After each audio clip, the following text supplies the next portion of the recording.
Number ध्यान से देखो। Give a title to your précis that must be based on the central idea of the passage. The title must be short, without a verb, and must be written at the center before you start the précis. इसका मतलब आपको है ना, एक page दिया जाता है, paper दिया जाता है जिसमें बॉक्स बने होते हैं, 5-5 बॉक्स एक एक लाइन में होते हैं। तो ध्यान रखना, जो आपका फर्स्ट लाइन होता है ना, उसके बीचों बीच 2-3 बॉक्स में आप लिखोगे ये, यानी कि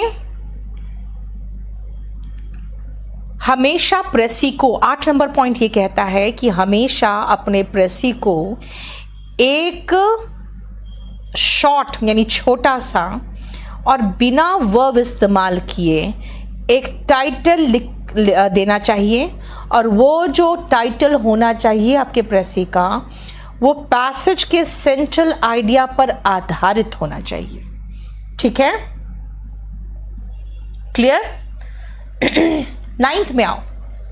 प्रेसी is usually 1/3 of the given passage, या फिर अगर शब्दों की संख्या दी हुई हो, stick to the word limit given in the direction.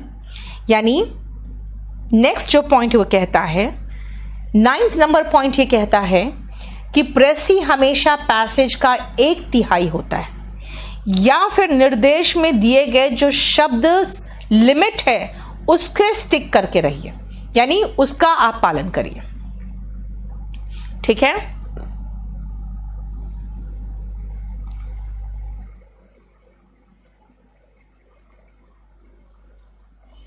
Clear? Don't use first person in प्रेसी writing. प्रेसी writing में फर्स्ट पर्सन यानी आई और वी का प्रयोग मत करना। ठीक है, आई और वी का प्रयोग हम लोग नहीं करते।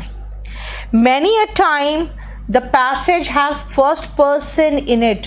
कई बार होता है कोई राइटर अपने आप लिखता है ना, तो फर्स्ट पर्सन लिख देता है जब ऑथर अपना एक्सपीरियंस यानी अपना अनुभव शेयर करना चाहता है। ऐसे कंडीशन में क्या होगा ना, जब आप प्रेसी लिखोगे तो क्या लिखोगे आप, या तो द ऑथर लिखोगे या तो ही लिखोगे, नेक्स्ट लाइन से अब ही लिखोगे, है ना।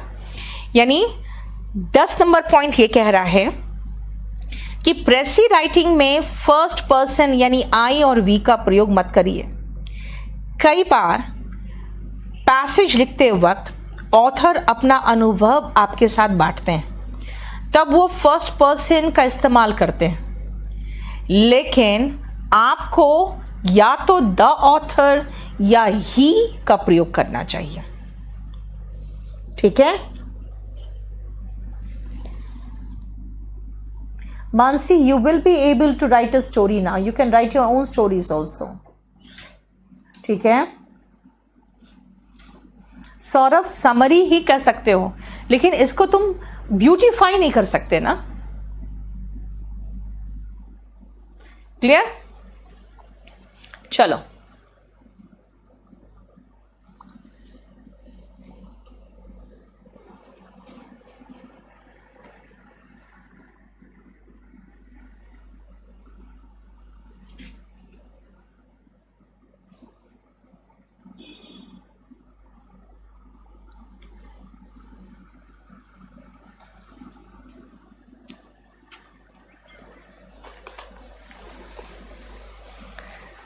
चलिए नेक्स्ट पेज पढ़िए।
एक मिनट रुकना बेटा।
चलो ध्यान से देखो, थोड़ा सा मुझे डिले हो गया।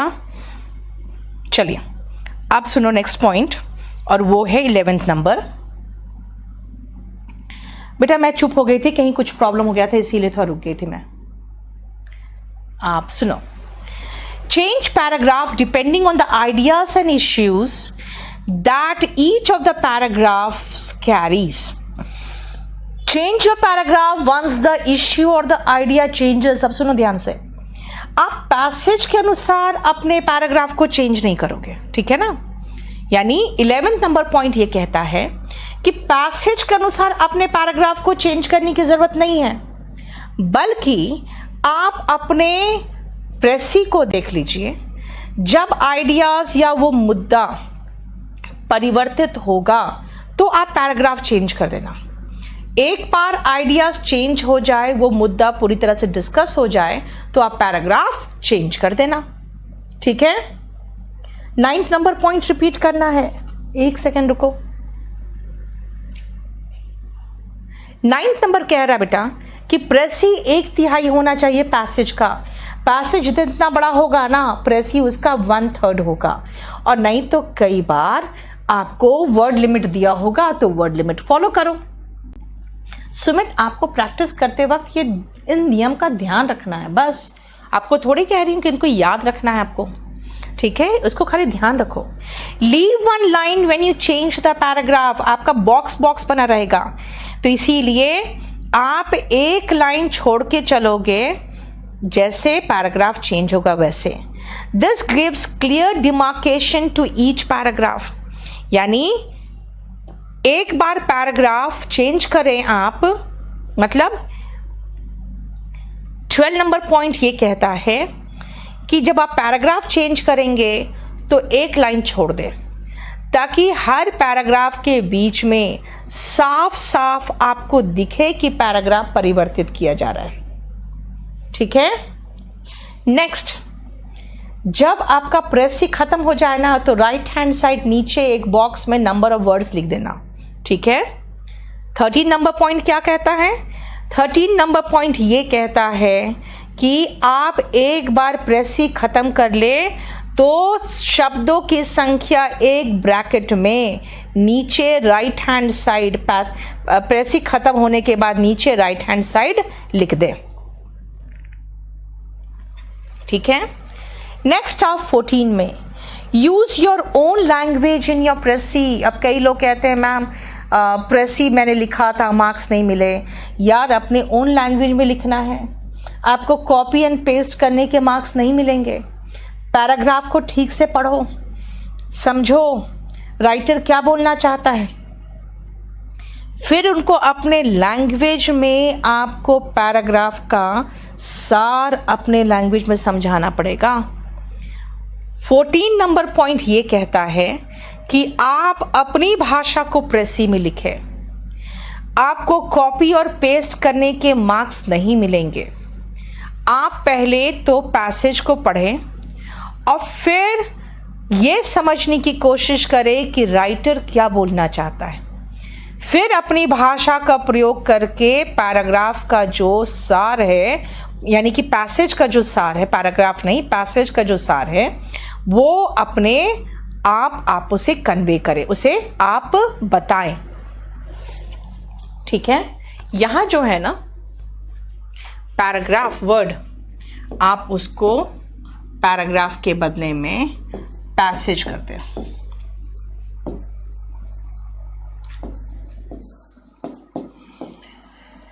वो आपको करेक्शन मिल जाएगा, बस खाली देख लो। ठीक है, और ये मैंने आपको सारे रूल्स बता दिए।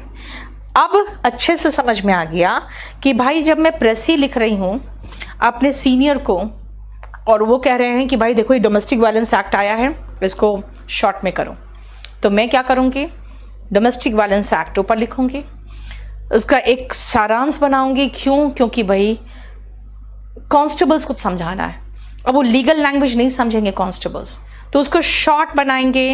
कितने कम शब्द मैंने कर दिए, जितना था उसका 1/3 बना दिया। यस, यूपीएससी में कंपल्सरी इंग्लिश एक पेपर है जिसमें प्रेसी आता है।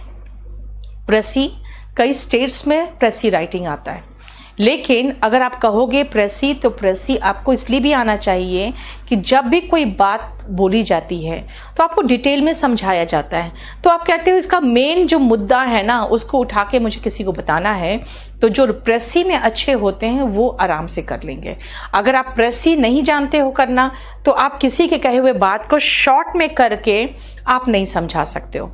मैं एक बहुत छोटा सा मैंने लिया है एग्जाम्पल, ये 135 वर्ड का है। अब अगर मैं कहूं 135 वर्ड्स, तो 135 का तिहाई करूंगी तो 3 4s are 12 and 3 5s are 15, यानी 45 वर्ड में मुझे प्रेसी लिखना है। और उस 45 वर्ड में अगर मैंने प्रेसी लिखा तो देखो 49 वर्ड्स में मैंने प्रेसी लिखकर खत्म कर दिया। असिस्टेंट कमांडेंट में भी प्रेसी आता है। यूपीएससी का कंपल्सरी इंग्लिश जो यूपीएससी का कोर्स का है और असिस्टेंट कमांडेंट दोनों में प्रेसी आता है। And this is very important point as far as UPSC का पेपर कंसर्न, उसके लिए है ना। सीएपीएफ वही तो असिस्टेंट कमांडेंट हुआ अंतिमा, तो उसमें भी आता है। ठीक है, चलो एक बार ये पैसेज देख लो, फिर हम लोग करते हैं इसको।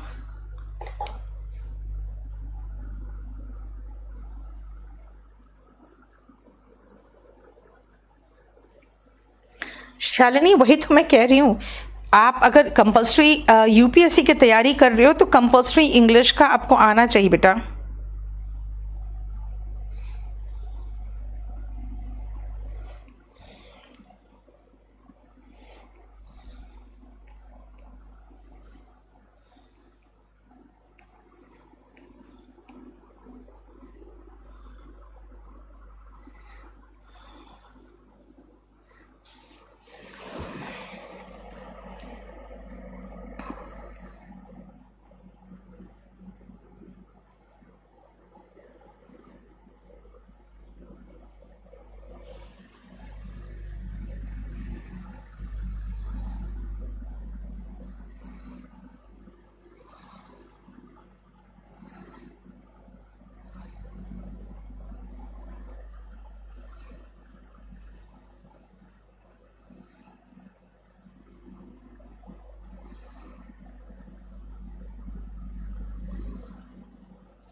Article and summary writing come in the judiciary. अबे रुक जाओ, पहले मैं आज एक पेपर दिखा दूं कंपल्सरी इंग्लिश का, उसके कुछ पोर्शंस करवा दूं, फिर देखते हैं हम लोगों ने क्या क्या और करना चाहिए जो कंपल्सरी इंग्लिश के हिसाब से जरूरी है।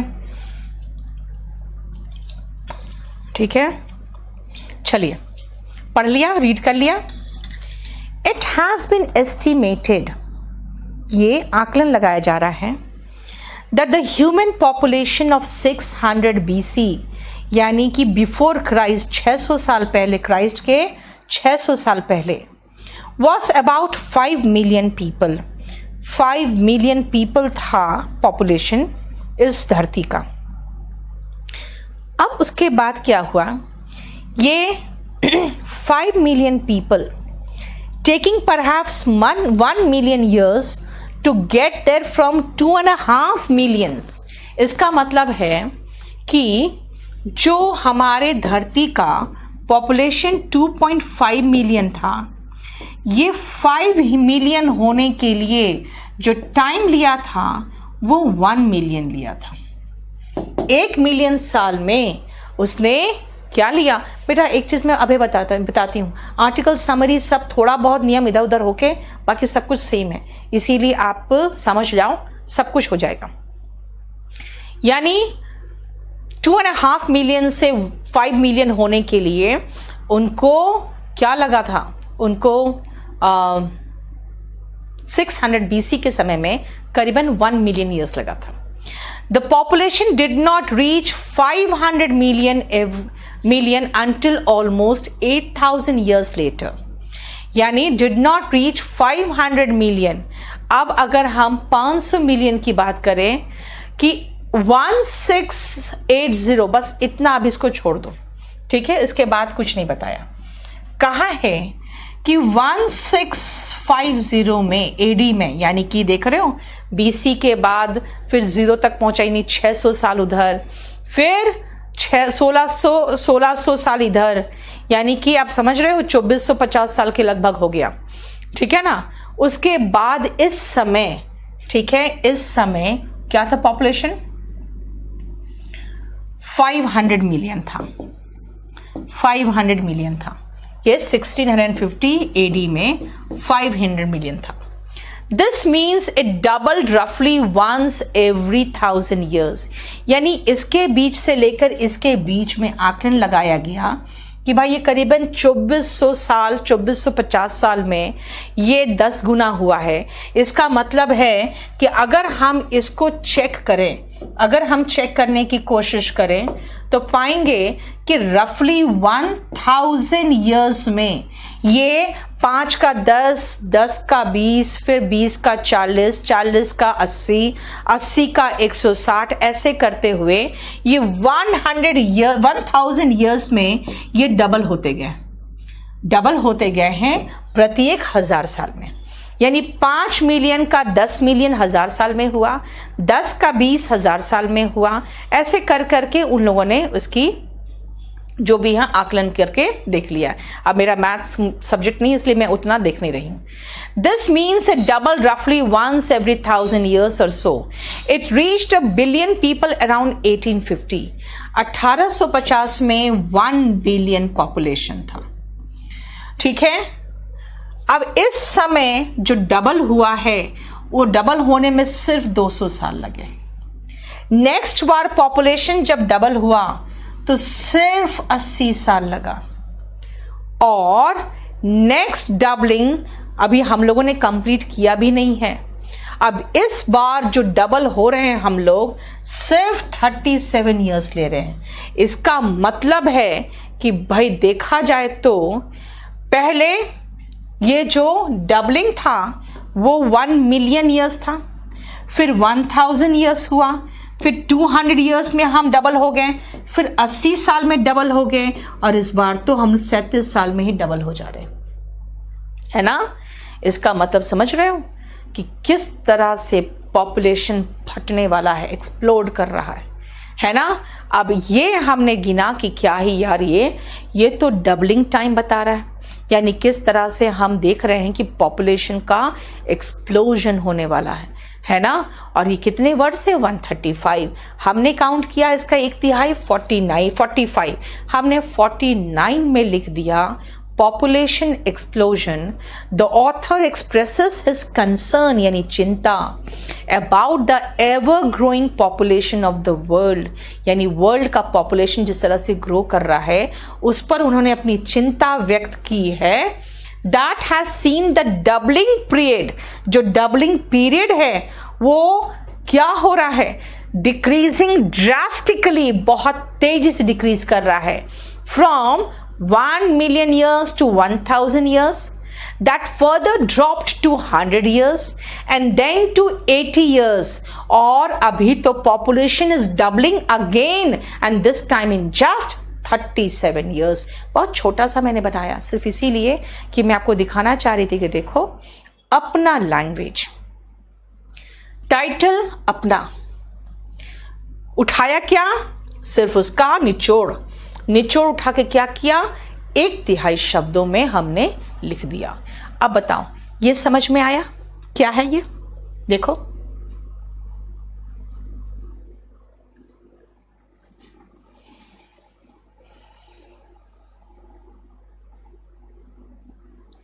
क्लियर?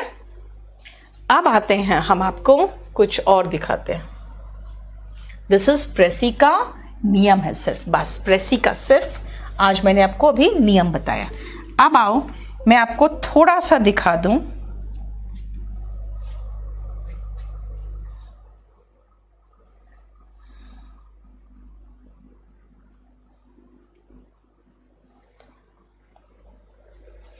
क्वेश्चन पेपर, ये अभी बिल्कुल लेटेस्ट क्वेश्चन पेपर है, ये जरा देखो। अब आपको होपफुली ये दिख रहा होगा, ये कंपल्सरी इंग्लिश का क्वेश्चन पेपर है, ठीक है। ये कंपल्सरी इंग्लिश का क्वेश्चन पेपर है जिसमें 2019 का क्वेश्चन पेपर है। 3 घंटे का पेपर था ये। और अगर आप कंपल्सरी इंग्लिश पास नहीं करते हो, कुलप्रीत इसके रूल्स को अभी दूसरे के रूल्स से अलग रखो बेटा। मैजिक ग्रोथ नहीं बेटा, ये मैजिक नहीं है, ये है ना बहुत डरावना है, ठीक है ना। तो आप उसको फेटल एंड डेडली जैसा कोई वर्ड यूज कर सकते हो, मैजिक नहीं लगा सकते हो, ठीक है। Now see in this one thing I want to tell you, बहुत सारे लोग हैं इसमें जिनको यूपीएससी से कोई मतलब नहीं है, ठीक है ना। They just wanted to learn, कुछ अच्छे लेवल के चीज़ें पढ़ना चाहते थे। वो अगर चाहो तो कंटिन्यू करो, नहीं तो अभी आज चाहो तो आप रोज देख लो कि मैं क्या पढ़ा रही हूँ। अगर आपके काम की चीज़ या मतलब की चीज़ नहीं हो तो आप छोड़ सकते हो, ठीक है। अब देखो होता क्या है ना बेटा, जैसे मैं 2005 में मैं मुखर्जी नगर आई थी और मेरे पास कुछ भी नहीं था, बहुत मुश्किल था गुजारा, क्योंकि रेंट वगैरह भी देना, उसमें रेंट बहुत कम था तो भी अफोर्ड नहीं कर पाती थी, ठीक है। Yes Sumit, you should by, will be by नहीं शैल बी बाई, ये लिख दो। अदरवाइज मैं इसको आपके साथ शेयर कर दूंगी, आपको नेट में मिल जाएगा, नेट में अगर खोजोगे तो मिल जाएगा। उस समय यूपीएससी वालों को मैंने जितने भी ऐसे गेस किया था वो आ जाते थे, लड़ जाते थे। आपको मैं बताती हूँ 2005 से लेकर 2011 तक एसएससी का कोई मार्केट नहीं था यहाँ पे, और एसएससी का बहुत थोड़ा सा बैच बनता था, एक मॉर्निंग में एक इवनिंग में। यूपीएससी वाले बच्चे मेरे पास दिन भर आते थे। तो what I had to do, I had to teach them, and you know these people were not very good at English. They just wanted to rely on the essays that I gave to them. So I tried very hard to find out क्या मिल सकता है, क्या आ सकता है, right? And you know I really worked very hard, और शायद मेरी किस्मत अच्छी, जैसे होता है ना कई बार कि आपका किसी सारे सितारे अच्छे चल रहे होते हैं। तो 2006, 7, 8, 9, 10, 11 6 साल तक लगातार जो ऐसे मैंने गेस किया वो आ गया। Now what happened, listen to me. UPSC वालों को भी ये एहसास हो गया कि अगर हम रैगिंग पे दे रहे हैं तो सब लोग वही ऐसे लिख रहा है। अगर हम जैसे उस समय जो भी करंट ऐसे होता था, यानी जो भी दे रहे हैं, यहाँ तक कि वो समय आपके इस तरह के जो कहते हैं कंप्यूटर्स होना और स्मार्ट बोर्ड होना, ऐसा कुछ नहीं था। तो शुरुआत में तो मैं हाथ से लिख के देती थी, उसके बाद फिर मैं टाइप करा के और अच्छे से प्रिंट आउट निकाल के उसका दे देती थी। पीडीएफ जैसा कोई सिस्टम होता नहीं था तो उसके प्रिंट आउट्स देते थे, और वो प्रिंट आउट मतलब मेरे हाथ का या लिखा हुआ वो यहाँ से इलाहाबाद, बनारस, बलिया, यूपी के सारे, पटना, सब जगह पे सर्कुलेट होता था। यानी कई बार स्टूडेंट्स कहते थे कि मैम सेंटर पे थे तो हर किसी के हाथ में आपका लिखा हुआ ऐसे रहता था, ठीक है। यूपी जिस दिन कंपल्सरी इंग्लिश का पेपर होता था उस दिन। बट यूपीएससी ऑल्सो रियलाइज्ड कि हम करंट पे जब ऐसे देते हैं ना तो बच्चा जान जाता है कि ये ऐसे आ सकता है, so they get that written from some teacher, और सब लोग टेप देता है। जब सही होता है तो हम उसको मिस्टेक दिखा नहीं सकते कि आप गलत लिख रहे हो। उसके बाद उन लोगों ने क्या किया, उन लोगों ने इसका स्ट्रैटेजी चेंज किया। अब प्रसंग में भी, अब सुनो, अब होता क्या है ना, they do not give you essay from any current topic, they give you something like इस टाइप का ऐसे। क्यों? ताकि आप उसको गेस ना कर पाओ। Like Indian universities are Indian in their geographical locations only। इसलिए आपने देखा होगा, मैं आपको अपना जो फीलिंग है, जो आप चाहते हो लिखना, मैं उसको एक्सप्रेस कराने की कोशिश करती हूँ। क्यों? क्योंकि अब आप गेस नहीं कर सकते हो ऐसे क्या आने वाला है। अब यूनिवर्सिटीज जो इंडिया के हैं, ये सिर्फ ज्योग्राफिकल लोकेशंस के हिसाब से इंडियन है, वरना देखा जाए मानसिकता हो, पढ़ाई हो, सब इंग्लिश है ना, या सब बाहरी है। Journalism has been rendered into sensationalism. Sensationalism का मतलब होता है यानी कि जिसको रोमांचक बनाना। जर्नलिज्म में अब न्यूज नहीं देते हैं, अब वो रोमांच पैदा करते हैं, है ना, सनसनी पैदा करते हैं। इसलिए कहते हैं कि जर्नलिज्म अब सनसनी हो चुका है। ये information is not knowledge. Knowledge information नहीं है भाई, इंफॉर्मेशन तो सारे के सारे गूगल में पड़े हैं, दैट इज नॉट नॉलेज, ये कह रहा है। Next, even a layman can transform a society. एक लेमैन, आम आदमी भी सोसाइटी को ट्रांसफॉर्म कर सकता है। कोई ऐसे 2-4 पर्सनालिटी के बारे में आपको अगर पता हो, जिनको अभी अच्छे जिसे कहते हैं पुरस्कार मिले हो, है ना, तो वो बताते हैं कि हाँ, कैसे उन्होंने सोसाइटी को ट्रांसफॉर्म किया, कैसे पहाड़ के बीच में से रास्ता निकाला, कैसे अपने गांव में ही उन्होंने एक तरह का बिल्कुल एडमिनिस्ट्रेशन कायम कर दिया। दैट मीन्स आपको 3-4 लोगों के बारे में पता होना चाहिए और उन्हीं की आजीविका पर, उन्हीं के लाइफ पर आप कुछ लिख सकते हो। तो कैसे एक आम आदमी भी सोसाइटी को परिवर्तित कर सकता है, उस पर ये ऐसे होगा। यानी कि हम जब ऐसे लिखेंगे तो देख रहे हो कोई भी करंट टॉपिक पे नहीं है। अब बताओ 2019 में कहीं पर भी ये कोई करंट टॉपिक है? नहीं ना। हाँ, 2022 में लिखने वाले हो तो इसका मतलब यही तो हुआ बेटा। अभी मैंने आपको शालिनी यही कहा कि मैं गैस 2006 से लेके 2011 तक मैंने गैस किया, और उसके बाद हम भी एसएससी में बिजी हो गए, क्योंकि उसके बाद है ना बेटा, यूपीएससी वाले हैं ना, एसएससी कंप्लीट करके आने लगे, और एसएससी जब कंप्लीट करके आने लगे तो मैक्सिमम स्टूडेंट्स, तो इससे क्या हुआ ना, या तो वो इंग्लिश मीडियम के होते थे यानी कि बीटेक वगैरह होते थे, या तो एसएससी की तैयारी करते थे। एसएससी की तैयारी करने वालों को फिर छोटे मोटे सेंटेंसेस या बनाने में डिफिकल्टी नहीं होता, वो इतना हाई